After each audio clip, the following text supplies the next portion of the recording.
बहुत समय पहले एक छोटे से गांव में राघव नाम का लड़का रहता था। राघव बेहद उत्सुक और जिज्ञासु स्वभाव का था। उसकी सबसे बड़ी ख्वाहिश थी कि वह दुनिया के सभी रहस्यों को जान सके और अज्ञात शक्तियों को समझ सके। एक दिन जब वह गांव के पुराने और वीरान पड़े महल के पास से गुजर रहा था, उसकी नज़र एक पुराने ग्रंथालय पुस्तकालय पर पड़ी, जो अब धूल और मकड़ी के जालों से भरा हुआ था। राघव के मन में एक ख्याल आया कि क्यों न इस ग्रंथालय में जाकर देखा जाए कि यहाँ कौन-कौन सी पुरानी किताबें मौजूद हैं। उसने धीरे धीरे दरवाजे को धक्का दिया और जैसे ही वह अंदर दाखिल हुआ, उसे अजीब सा सन्नाटा महसूस हुआ। ग्रंथालय में हजारों पुरानी किताबें रखी हुई थी, लेकिन उसकी नज़र एक खास किताब पर जाकर रुकी। वह किताब चमक रही थी और एक अजीब सा आकर्षण उसके प्रति महसूस हो रहा था। राघव ने धीरे धीरे उस किताब को उठाया और उसके पन्ने पलटने शुरू किए। किताब के पहले पन्ने पर लिखा था, यह किताब तुम्हें उन रहस्यों तक पहुंचा सकती है जिन्हें तुम जानना चाहते हो। लेकिन याद रखना, शक्ति के साथ जिम्मेदारी भी आती है। यह पढ़कर राघव का दिल तेजी से धड़कने लगा। उसने और आगे पढ़ा और उसमें कुछ मंत्र लिखे हुए थे। उत्सुकता के कारण राघव ने उन मंत्रों को जोर से पढ़ना शुरू किया। जैसे ही उसने मंत्र पढ़ा, अचानक एक तेज रोशनी कमरे में फैली और उसके सामने एक जादुई प्राणी प्रकट हुआ।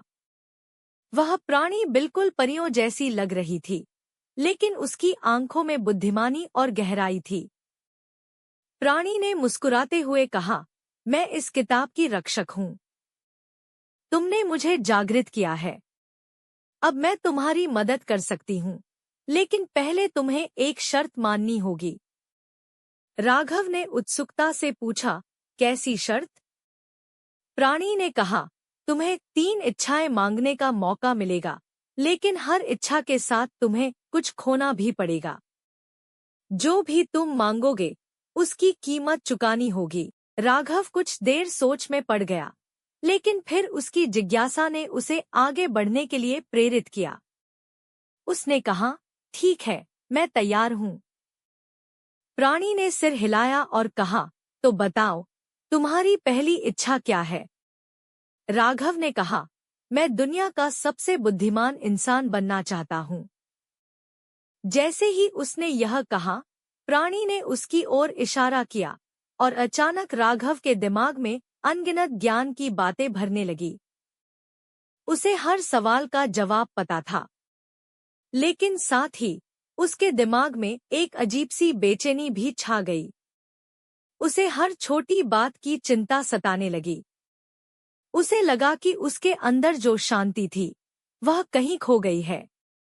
अब वह न तो हंस सकता था, न ही रो सकता था। ज्ञान के बोझ तले उसकी भावनाएं दबने लगी। राघव ने परेशान होकर कहा, यह क्या हुआ? मैं तो अब खुशी का अनुभव ही नहीं कर पा रहा। प्राणी ने शांत स्वर में कहा, यह वही कीमत है जिसके बारे में मैंने तुम्हें पहले ही चेतावनी दी थी। अब राघव को समझ आ चुका था कि हर चीज की एक कीमत होती है। फिर भी उसके पास 2 और इच्छाएं बाकी थी। उसने दूसरी इच्छा मांगने का निर्णय लिया। उसने कहा, मैं चाहूंगा कि मेरे पास असीमित दौलत हो, ताकि मैं अपनी और दूसरों की सारी समस्याओं का हल कर सकूं। प्राणी ने फिर से मुस्कुराया और उसकी इच्छा पूरी कर दी। अचानक राघव के चारों ओर सोना, हीरे और जवाहरात प्रकट हो गए, लेकिन साथ ही गांव के लोग उसे लालच और ईर्ष्या की नजर से देखने लगे। उसके पास दौलत तो थी, लेकिन अब वह अकेला पड़ गया था। उसके मित्र, जो पहले उसे सच्चे दिल से चाहते थे, अब उससे दूर हो गए थे। गांव के लोग उसे शक की नजर से देखने लगे थे। राघव को महसूस हुआ कि दौलत ने उसकी खुशियां और दोस्ती छीन ली है। अब राघव के पास केवल एक अंतिम इच्छा बची थी। उसने गहरी सांस ली और कहा, मैं अपनी सारी इच्छाएं वापस लेना चाहता हूँ। मैं फिर से वही साधारण राघव बनना चाहता हूँ। प्राणी ने उसकी इच्छा सुनकर सिर हिलाया और कहा, तुमने अपनी गलतियों से सीखा है। यही असली ज्ञान है। उसने अपनी जादुई शक्ति से सब कुछ वापस पहले जैसा कर दिया। राघव फिर से वही साधारण लड़का बन गया, जिसके पास न तो असीमित ज्ञान था न दौलत। लेकिन इस अनुभव ने उसे एक बड़ी सीख दी थी। उसने जाना कि असली खुशी बाहर की चीजों में नहीं, बल्कि भीतर के संतोष में होती है। वह अब पहले से ज्यादा संतुष्ट और खुश था। उसने किताब को वापस ग्रंथालय में रख दिया और उसे हमेशा के लिए बंद कर दिया। अब वह अपने जीवन को नई नजर से देख रहा था, जिसमें ज्ञान, दौलत और शक्ति की बजाय प्रेम, मित्रता और शांति को महत्व दिया गया था। इस तरह राघव की जादुई कहानी समाप्त हुई, लेकिन उसकी सीख हमेशा के लिए उसके साथ रह गई।